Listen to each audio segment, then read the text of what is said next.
Assalam alaykum wa rahmatullahi wa barakatuh. Dans un monde troublé, entre mensonges et illusions, une vérité prophétique se dresse, oubliée par beaucoup, mais préservée dans les livres sacrés. Celui que les savants appellent Al-Mahdi n'est pas un mythe ni une légende, mais une réalité prophétique. Et aujourd'hui, nous allons lever le voile sur un mystère déroutant. À quoi ressemblera-t-il vraiment ? Mais avant de découvrir ce que le prophète nous a révélé sur son apparence, prenons un instant pour invoquer Allah. Ô Allah, montre-nous la vérité comme étant la vérité et accorde-nous de la suivre. Montre-nous le faux comme étant faux et accorde-nous de l'éviter. Amin. Abonne-toi dès maintenant à notre chaîne La Foi Islamique pour ne rien manquer des signes de la fin des temps, des révélations sur le Mahdi et des enseignements authentiques de l'islam. Active la cloche pour faire partie des éveillés et non des endormis, car ce que tu vas entendre aujourd'hui risque de te choquer. Partie 1. Descriptif prophétique, les paroles du prophète. Imagine un moment béni, un instant suspendu dans le temps où le prophète Muhammad, le plus véridique des hommes, parle à ses compagnons. Son regard est sérieux, sa voix paisible, mais chaque mot résonne comme un tonnerre d'éternité. Il ne parle pas d'un roi ni d'un conquérant ordinaire, mais d'un homme qui viendra à la fin des temps pour restaurer la justice, balayer l'oppression et guider l'humanité. Et ce qu'il dit en ce moment précis, ce n'est pas une stratégie militaire, ni une révélation politique. C'est un détail physique, une vision de l'apparence du Mahdi, transmise avec une précision bouleversante. Le Mahdi est de moi, il aura le front large et un nez aquilin. Rapporté par Abu Daoud. Il n'y a que le prophète pour dire tant en si peu de mots. Le front large, ce n'est pas simplement un trait anatomique. C'est le symbole d'un esprit vaste, d'une intelligence illuminée, d'un cœur ouvert à la lumière divine. Dans les cultures anciennes, le front élevé évoquait la noblesse, la clarté mentale, la grandeur d'âme. Et chez le Mahdi, ce front traduit quelque chose de plus, une transparence, une vérité visible avant même qu'il ne parle. Puis vient ce détail presque royal. Le nez aquilin. Pas exagéré, pas écrasant, mais légèrement courbé, avec élégance. Comme ceux qu'avaient certains prophètes avant lui. Ce nez-là, dit-on, est le sceau d'une hérédité prophétique. Un rappel discret que cet homme n'est pas un inconnu, mais un héritier spirituel du prophète. Il ne s'imposera pas par la brutalité ni par le bruit, mais par la dignité physique et morale. Et cela change tout. Car lorsqu'on imagine le Mahdi, beaucoup s'attendent à un homme ordinaire, peut-être fatigué, épuisé par les luttes. Mais le prophète nous donne une image saisissante, celle d'un homme qui impressionne par sa présence silencieuse. On le remarque sans qu'il ait à dire un mot. Ceux qui croiseront son regard sentiront en lui une force cachée, une tranquillité qui rassure, mais aussi une puissance intérieure qui impose naturellement le respect. Dans d'autres hadiths, des détails s'ajoutent. Certains savants rapportent que le Mahdi aura une barbe épaisse, un teint brun clair, qu'il sera ni grand ni petit, avec un corps robuste et bien formé. Rien d'excessif, rien d'ostentatoire. Mais tout dans son apparence sera harmonieux, équilibré. Comme s'il avait été façonné par la sagesse divine elle-même. Et il y a ce mystère. Il ressemblera au prophète Muhammad, non pas dans les moindres traits, mais dans son aura, dans ce qu'il dégage. C'est là que tout devient bouleversant. Le Mahdi n'est pas une copie physique du prophète, mais il porte en lui une fragrance prophétique. Ce que les compagnons ressentaient en voyant le messager d'Allah, ceux qui verront le Mahdi le ressentiront aussi. Cette profonde paix, ce magnétisme spirituel, cette lumière dans le regard qui vous transperce sans vous violenter. Le hadith de son front et de son nez n'est donc pas anodin. C'est une clé. Un signe pour ceux qui auront des doutes. Un indice pour ceux qui chercheront la vérité au milieu du chaos. Car dans un monde où les apparences trompent, le Mahdi ne se cachera pas sous un masque. Sa vérité sera inscrite sur son visage. Et ceux qui seront préparés verront d'un seul regard que cet homme-là n'est pas comme les autres. Partie 2. Un visage marqué par la lumière et l'autorité. Fermez les yeux un instant. Imaginez une foule agitée, une époque troublée, des regards inquiets tournés dans toutes les directions. Les puissants perdent leurs repères, les peuples crient justice, et l'injustice semble régner sans fin. Puis, au cœur de cette obscurité, un homme se lève, sans fracas, sans armes. Mais son visage suffit à ramener le silence. On raconte qu'il aura entre 30 et 40 ans au moment de son émergence. Et ce n'est ni l'âge de la fougue de la jeunesse, ni celui du déclin. C'est l'âge de la plénitude, celui où l'intelligence mûrit, où la force intérieure prend toute sa dimension. Il ne sera ni très grand, ni trop petit. Sa taille moyenne, équilibrée, n'a rien d'impressionnant au premier abord. Et pourtant, il y a cette proportion, cette justesse dans son allure, comme si chaque centimètre de son être avait été mesuré par la main d'un artisan divin. Mais ce qui frappera le plus, ce n'est pas son gabarit, c'est son visage. Ce visage illuminé, non par des projecteurs ou une lumière visible, mais par quelque chose de plus profond, le nur, la lumière spirituelle dont les cœurs purs reconnaissent l'éclat. Une lumière douce, paisible, qui ne blesse pas les yeux mais éveille l'âme. Ce n'est pas un éclat éphémère, mais une lumière ancienne, qui semble venir d'avant le monde, transmise de prophète en prophète jusqu'à lui. Son regard ne jugera pas, mais il lira en vous. Il verra la peur, la colère, le doute, et il les traversera sans violence. Son regard apportera un calme étrange. Ceux qui le croiseront ne pourront pas détourner les yeux facilement, car ils auront l'impression de se voir tels qu'ils sont, sans masque, sans défense, et là être son autorité. Il ne criera pas, il ne menacera pas. Pourtant, les chefs d'État, les puissances arrogantes, les figures d'autorité trembleront devant lui.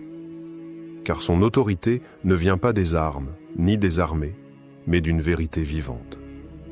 Chaque battement de son cœur, chaque sourire, chaque silence parlera plus fort que des discours. On dit que son comportement portera le sceau du destin. Une formule étrange, mais qui prend sens lorsqu'on comprend que le Mahdi ne sera pas un homme façonné par le monde. Il sera façonné par la mission. Tout en lui dira « Je suis envoyé pour un moment précis. Quand il marchera, ce ne sera pas une simple démarche. Ce sera un écho des pas du prophète. Quand il parlera, ses mots auront le poids de la sincérité, cette sincérité brute qui transperce les cœurs, qui fait pleurer sans comprendre pourquoi. Le Mahdi n'aura pas besoin de convaincre. Il sera la preuve vivante, et cela suffit à transformer une époque. Les savants nous disent que son visage reflètera le sérieux, la miséricorde, la vigilance. Il ne sera ni trop sévère, ni trop doux. Il sera juste, mais cette justesse aura quelque chose d'inexprimable, car ce visage ne sera pas simplement humain. Il sera le miroir d'une époque nouvelle, celle où le vrai et le faux se sépareront clairement, comme le jour et la nuit. Partie 3. Sa ressemblance avec le prophète. Imaginez, un homme se tient debout dans une mosquée. Il est là parmi les autres. Il ne parle pas fort, il ne s'impose pas. Mais un vieil homme, au fond de la pièce, le fixe. Ses yeux sans but. Il se met à pleurer silencieusement. Pourquoi ? Parce que dans ce visage, dans cette posture, dans cette manière de marcher, il croit revoir quelque chose qu'il n'avait lu que dans les livres anciens.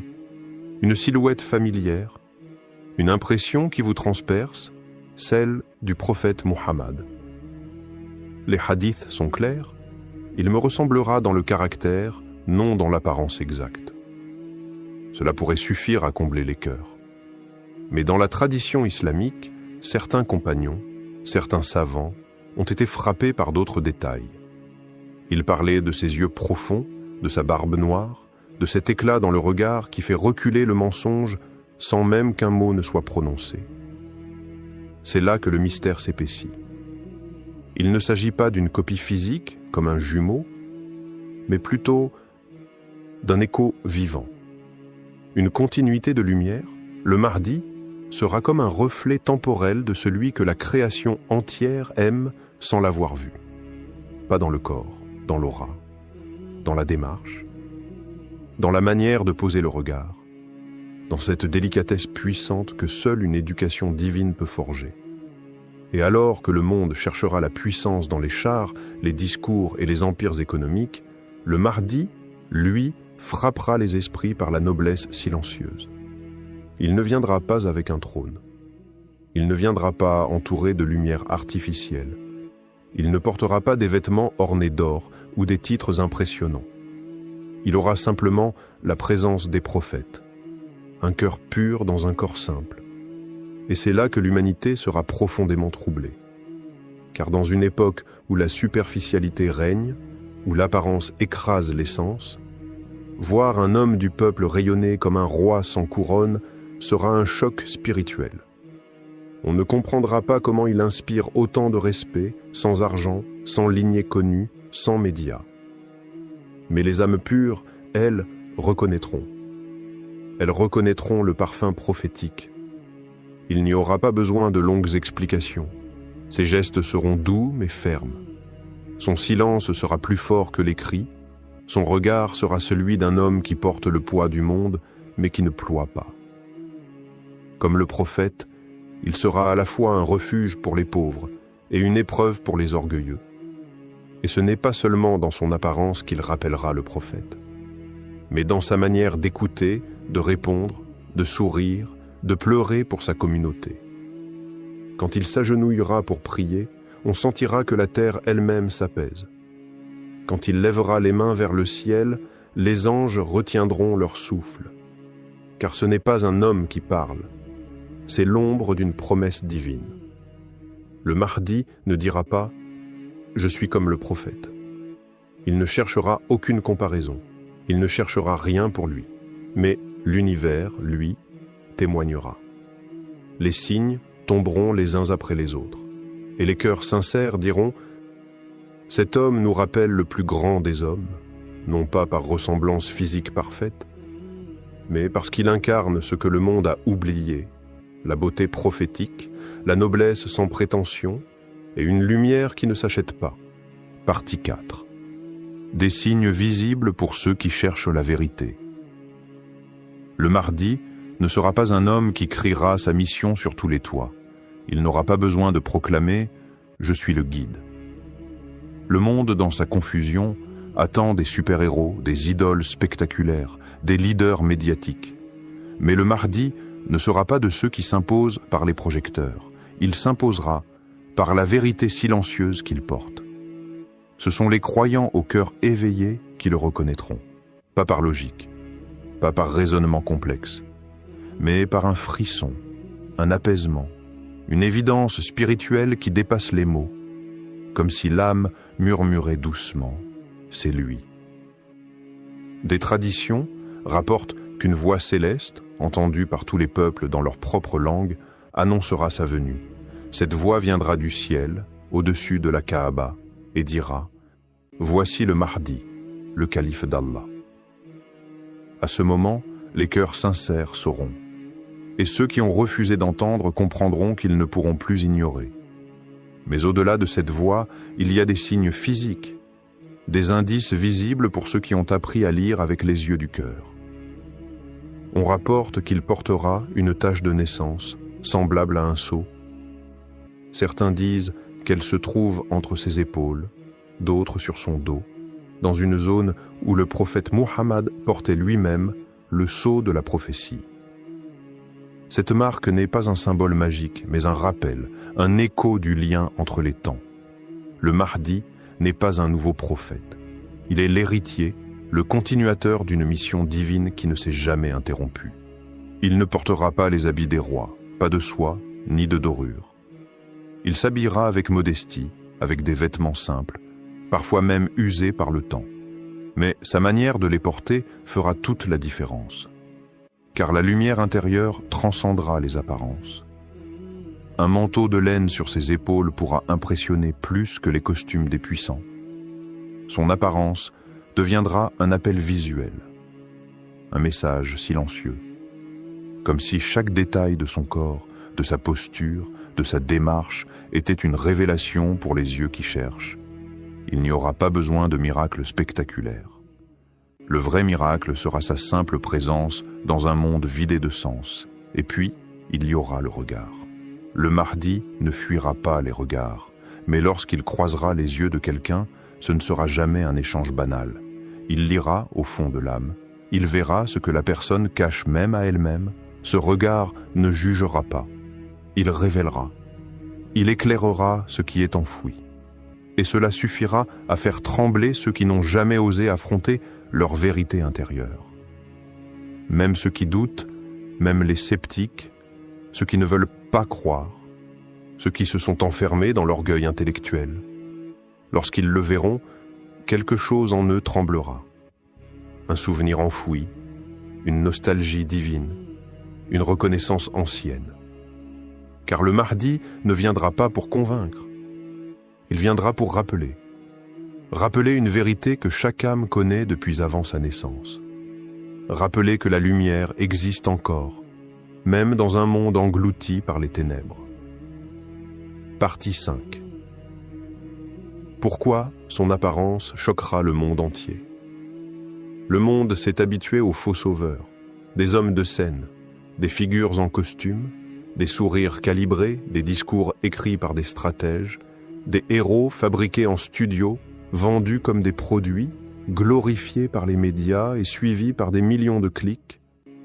On pense que la puissance, c'est d'avoir une armée derrière soi, qu'un leader, c'est un homme qui crie plus fort que les autres, qui tape du poing sur la table, qui impose sa volonté. Mais le Mahdi va écraser tous ces clichés d'un seul regard. Il ne ressemblera à aucun de ceux que le monde idolâtre. Il n'aura pas les épaules larges d'un gladiateur, il n'aura pas le sourire forcé d'un politicien. Il n'aura pas besoin d'une chaîne YouTube ou d'un compte TikTok pour être entendu, et pourtant, il sera entendu par le monde entier. Ce sera un choc. Un choc pour ceux qui mesurent la grandeur par l'apparence. Un choc pour ceux qui croient que la vérité se vend avec un budget marketing. Un choc pour ceux qui pensent que la spiritualité est dépassée. Oui, il apparaîtra comme un homme ordinaire, un serviteur d'Allah parmi les autres, peut-être en sandales, peut-être avec un habit modeste, sans broderie, sans distinction. Mais le vent tournera avec ses prières. Et les tyrans, même cachés derrière leurs murs blindés, sentiront leur cœur vaciller à l'évocation de son nom. Il ne portera ni couronne, ni ceinture d'or. Son autorité ne viendra pas d'un trône, mais du ciel. C'est cela qui bouleversera la planète. La simplicité du contenant et la puissance illimitée du contenu. Et cette contradiction entre son apparence humble et la grandeur de son rôle mettra le monde face à une vérité dérangeante. Les critères humains ne valent rien face au choix divin. Il sera peut-être fatigué par les épreuves. Peut-être que certains riront de son allure. Peut-être qu'il ne correspondra pas du tout aux attentes d'un monde obsédé par les filtres, les corps parfaits, les titres pompeux. Mais ceux qui le regarderont avec les yeux du cœur verront une lumière qui ne s'explique pas. Il n'aura pas de garde du corps, il n'aura pas de palais, il n'aura pas de stratégie électorale, mais il aura ce que personne d'autre ne possède, l'appui du ciel. Et quand il parlera, ce ne seront pas des mots politiques, ce seront des vérités tranchantes, des rappels brûlants, des versets vivants, et c'est ce langage-là que le monde moderne a désappris à comprendre. Les puissants trembleront, non pas parce qu'il hurlera, mais parce qu'il dira la vérité, et qu'ils n'auront aucun argument pour la contredire. L'arrogance du monde sera brisée par la modestie d'un homme. Les mensonges accumulés depuis des siècles seront balayés par la sincérité d'un regard. Et cette sincérité-là, personne ne pourra la falsifier. Le choc ne viendra pas de ses habits, ni de sa barbe, ni de la taille de ses pieds ou de la coupe de son turban. Non.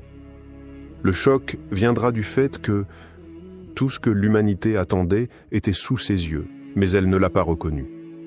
Car le Mahdi ne viendra pas pour plaire, il viendra pour restaurer. Et cela, ça dérangera.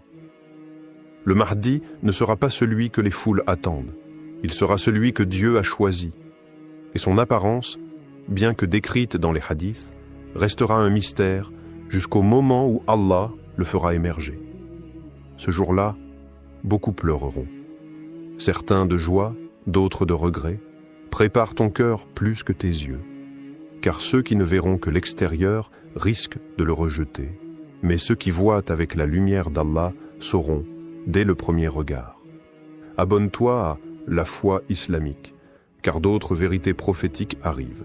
Partage cette vidéo, car la fin est proche, et les signes sont là. Mes chers frères et sœurs, aujourd'hui, c'est un moment que l'histoire retiendra. Une nouvelle bouleversante, un événement prophétique vient de frapper le cœur de la Mecque, et il pourrait bien annoncer ce que les croyants attendent depuis des siècles. Les hadiths l'ont décrit, les savants l'ont redouté, et maintenant il est là, sous nos yeux.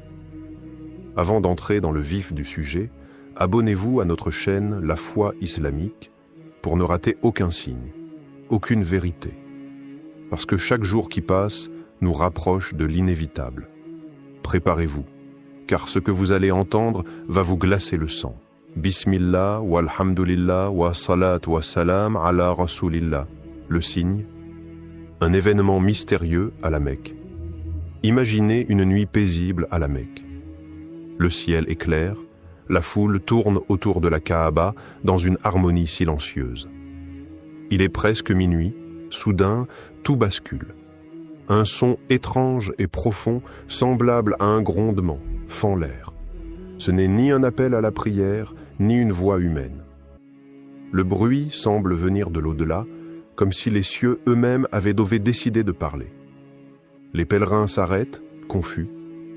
Certains lèvent les yeux, d'autres tombent à genoux. Et c'est là que la lumière apparaît, une lumière blanche, mais pas comme celle d'un projecteur ou d'un éclair. Elle n'a ni source visible, ni ombre. Elle descend en ligne droite, perçant l'obscurité comme une épée lumineuse, frappant précisément le centre de la Kaaba, là où les cœurs s'orientent depuis des siècles. La foule est figée. On entend seulement les pleurs et les chuchotements. Mais ce n'est pas fini. Une voix résonne. Pas dans les haut-parleurs, pas dans les minarets. Une voix claire, grave, presque céleste. Certains l'entendent en arabe, d'autres dans leur langue maternelle. Tous rapportent le même message, un seul mot. Al-Mahdi. Le nom résonne dans les esprits comme un coup de tonnerre sacré. Ce nom, tant redouté par certains et tant attendu par d'autres. Les gardes ferment immédiatement les accès. Des sirènes hurlent, les autorités encerclent la zone. Une partie de la mosquée est évacuée dans un silence étrange, comme si le lieu avait été sanctifié par quelque chose d'invisible. Rapidement, les vidéos amateurs commencent à circuler sur TikTok, Twitter, Instagram. Puis, tout disparaît. Les contenus sont censurés, supprimés. Mais trop tard, des millions ont vu, des milliers ont ressenti, et des centaines témoignent. Un ouléma égyptien présent ce soir-là affirme devant caméra « Ce n'était pas un phénomène naturel, c'était un avertissement, le moment est arrivé ». D'autres, plus prudents, parlent d'un signe hors du commun qui ne peut être expliqué que par les traditions prophétiques. Quelque chose d'immense s'est produit. Et ce n'était que le commencement. Les hadiths qui parlent de signes à la Mecque. Plutôt que de s'emporter dans l'émotion, prenons un instant pour revenir à ce qui ne change jamais, les paroles du prophète. Car dans un monde de confusion, la révélation reste notre boussole. Ce que certains ont vu à la Mecque n'est pas nouveau pour ceux qui ont étudié les textes. C'est un rappel, une confirmation, un écho d'une promesse prophétique en train de se réaliser. Dans les récits rapportés par des figures comme Ibn Kathir ou Al-Barzanji, il est dit clairement « Avant l'émergence du Mahdi, un signe céleste apparaîtra. Les cieux crieront, Les cœurs trembleront, mais seuls les croyants y verront une preuve. Ces paroles ne sont pas des métaphores. Elles annoncent un événement concret, visible, ressenti par les hommes et par la terre elle-même. Dans un autre hadith rapporté avec chaîne solide, on retrouve ce passage bouleversant. Il y aura un cri dans le ciel au mois de Ramadan, et une voix appellera l'humanité, mentionnant le nom du Mahdi. Ce cri ne sera pas entendu par les tympans, mais par les âmes éveillées. Des savants tels que Jalal ad-Din as-Suyuti, Ibn Hajar al-Asqalani ou encore al-Qurtubi ont chacun, dans leurs ouvrages majeurs, commenté ces signes. Pour eux, la Mecque sera le théâtre des premières manifestations divines avant l'avènement du Mahdi.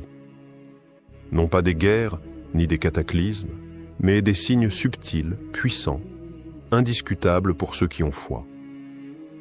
Et que dit la tradition sur l'endroit exact? Selon plusieurs versions, la voix céleste sera entendue près du Masjid al-Haram et la lumière apparaîtra à proximité de la Kaaba. Une précision glaçante quand on pense à ce qui a été rapporté dans les jours récents. Ce n'est pas une coïncidence. C'est un alignement entre les signes célestes et la vérité prophétique. Ce que les hadiths ont annoncé semble aujourd'hui se déployer devant nos yeux. Les témoins parlent des récits qui donnent la chair de poule. Il y a des instants où l'histoire ne s'écrit pas avec de l'encre, mais avec des larmes, des frissons et des silences. Ce soir-là, à la Mecque, ce ne sont pas les caméras qui ont capté l'essentiel, mais les cœurs. Des dizaines, peut-être des centaines de croyants présents ont raconté l'indicible. Une femme d'origine indonésienne, en larmes, raconte « J'ai levé les yeux.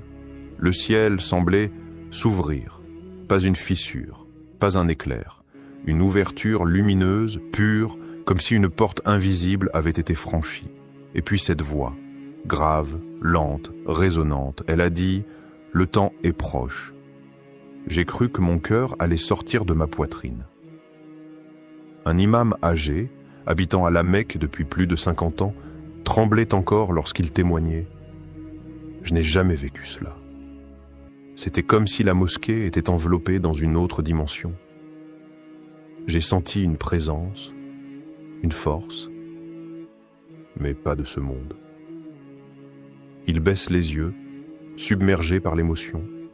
Sa voix se brise, il murmure seulement « C'était réel ». Les gardiens du haram, eux aussi, ont vu quelque chose d'inhabituel.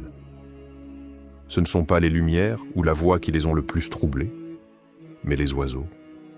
Des dizaines de pigeons blancs volant bas, tournant autour de la Kaaba dans un cercle parfait. Pas un seul n'a quitté la formation. Pas un seul n'a battu de l'aile de travers. Tout était synchronisé, hypnotique, surnaturel. Et ce n'est pas une date ordinaire. Ce soir-là, c'était le 15 Dhul-Qidda, une date peu connue du grand public, mais que certains érudits considèrent comme porteuse de manifestations spirituelles exceptionnelles. Les anciens manuscrits évoquent des signes apparaissant dans les cieux et sur la terre pendant cette période, juste avant les grands bouleversements de la fin des temps. Un pèlerin syrien résume ce que tous ont ressenti. On dit que lorsque l'heure approche, les cieux parleront. Ce soir-là, ils ont crié. Et seul celui dont le cœur était vivant pouvait entendre. Ce que cela signifie pour nous tous, frères et sœurs, ce que vous venez d'entendre n'est pas simplement un fait divers, ni une curiosité religieuse à relayer sur WhatsApp. Ce n'est pas une anecdote à raconter, mais un miroir tendu par le ciel à chacun de nous pour nous poser une question fondamentale. Où en sommes-nous? Ce qui s'est produit à la Mecque, dans la ville la plus sacrée sur terre, n'est pas anodin. La lumière descendue du ciel, la voix mystérieuse, les témoins bouleversés, tout cela ne vise pas le spectacle, mais le réveil. Un réveil des cœurs endormis, de nos âmes fatiguées par le monde et ses illusions. Le prophète nous a enseigné que le Mahdi apparaîtra à la Mecque, entre le Maqam Ibrahim et la Kaaba, et que les meilleurs croyants du monde viendront le reconnaître et lui prêter serment. Mais il a aussi dit que beaucoup passeront à côté, aveuglés par leurs préoccupations, sourds à l'appel du divin. Ce signe, si ce qu'on rapporte est vrai, n'est pas destiné aux curieux ni aux insouciants. Il est destiné à ceux qui écoutent avec leur cœur, ceux qui sentent que quelque chose est en train de changer, que les heures de la dunya sont comptées, que le mensonge, la tyrannie, l'injustice atteignent un seuil prophétique.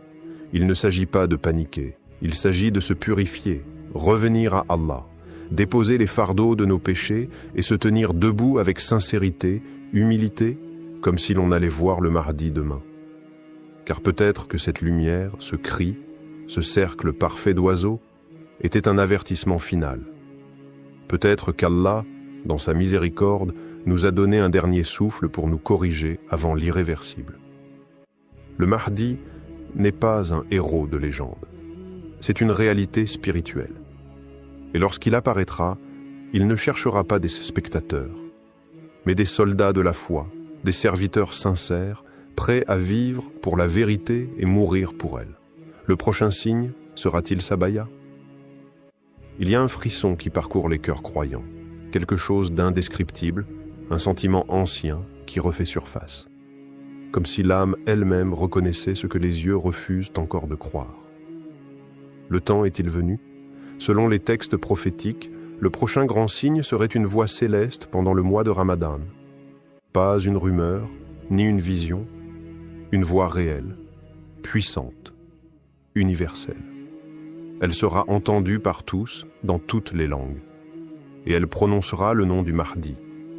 Aucun doute, aucune confusion. Une proclamation céleste, directe, coupant court aux spéculations. Puis viendra l'armée du dément, celle qui sera envoyée pour écraser l'homme que le monde méprise encore, mais que le ciel protège. Et cette armée sera engloutie. Là, dans les sables brûlants d'un désert entre la Mecque et Médine, la terre s'ouvrira et avalera ceux qui avaient défié la promesse divine. Et ensuite, la baya, le moment redouté par les puissants et espéré par les croyants. La baya aura lieu au coin de la Kaaba, entre le Maqam Ibrahim et le coin noir, là où les générations ont prié sans savoir que ce sol verrait le serment le plus solennel de l'histoire de la fin des temps. Imaginez, des hommes justes venant de toutes les contrées, marchant de nuit, fuyant l'oppression pour rejoindre un homme qu'ils reconnaissent sans jamais l'avoir vu auparavant. Ils ne seront ni chefs de guerre, ni célébrités. Mais ils porteront en eux la lumière que d'autres ont éteinte. Et si tout cela avait déjà commencé? Et si ce qui s'est produit à la Mecque n'était pas une coïncidence, mais le premier roulement du tonnerre eschatologique? Un signal discret, mais clair, lancé aux âmes vigilantes? Nous ne sommes peut-être plus des lecteurs de prophéties, mais des acteurs du dénouement. Ce que d'autres ont étudié pendant des siècles, nous pourrions être en train de le vivre. Les signes sont là. L'échiquier est dressé. Le nom du Mahdi a peut-être déjà été prononcé. Et bientôt, quelqu'un lui prêtera serment. Le prochain signe sera-t-il sa baya? Il y a un frisson qui parcourt les cœurs croyants. Quelque chose d'indescriptible, un sentiment ancien qui refait surface. Comme si l'âme elle-même reconnaissait ce que les yeux refusent encore de croire. Le temps est-il venu? Selon les textes prophétiques, le prochain grand signe serait une voix céleste pendant le mois de Ramadan. Pas une rumeur, ni une vision, une voix réelle, puissante, universelle. Elle sera entendue par tous, dans toutes les langues, et elle prononcera le nom du Mahdi. Aucun doute, aucune confusion. Une proclamation céleste, directe, coupant court aux spéculations. Puis viendra l'armée du dément, celle qui sera envoyée pour écraser l'homme que le monde méprise encore, mais que le ciel protège. Et cette armée sera engloutie. Là, dans les sables brûlants d'un désert entre la Mecque et Médine, la terre s'ouvrira et avalera ceux qui avaient défié la promesse divine. Et ensuite, la baya. Le moment redouté par les puissants et espéré par les croyants. La baya aura lieu au coin de la Kaaba, entre le Maqam Ibrahim et le coin noir, là où les générations ont prié sans savoir que ce sol verrait le serment le plus solennel de l'histoire de la fin des temps. Imaginez. Des hommes justes venant de toutes les contrées, marchant de nuit, fuyant l'oppression pour rejoindre un homme qu'ils reconnaissent sans jamais l'avoir vu auparavant. Ils ne seront ni chefs de guerre, ni célébrités. Mais ils porteront en eux la lumière que d'autres ont éteinte.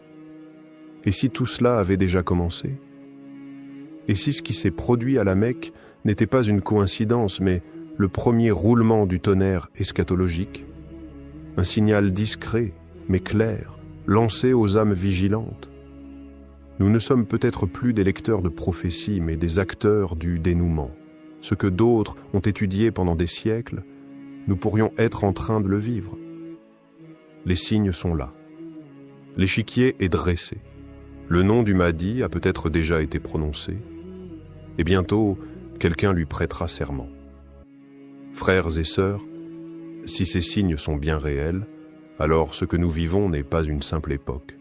C'est une transition, un basculement. Ce n'est plus le temps des spéculations, mais celui de la préparation. Le Mahdi n'est pas un mythe, il est une promesse. Une miséricorde d'Allah pour un monde à la dérive. Et aujourd'hui, les cieux semblent s'ouvrir pour annoncer sa proximité. Ceux qui se moquaient se tairont. Ceux qui dormaient devront se réveiller, car l'heure n'attendra personne. Pose-toi cette question essentielle. Si l'appel retentissait cette nuit, serais-tu parmi ceux qui répondraient ou parmi ceux qui doutent encore ? Ce qui s'est passé à la Mecque pourrait bien être le dernier rappel avant que le rideau ne se lève définitivement. Alors, abonne-toi maintenant à notre chaîne La Foi Islamique et active la cloche, car d'autres signes vont venir et tu dois être prêt à les reconnaître. Qu'Allah fasse de toi un croyant éveillé, un cœur purifié, une âme prête à servir sa vérité jusqu'au dernier souffle. Amin.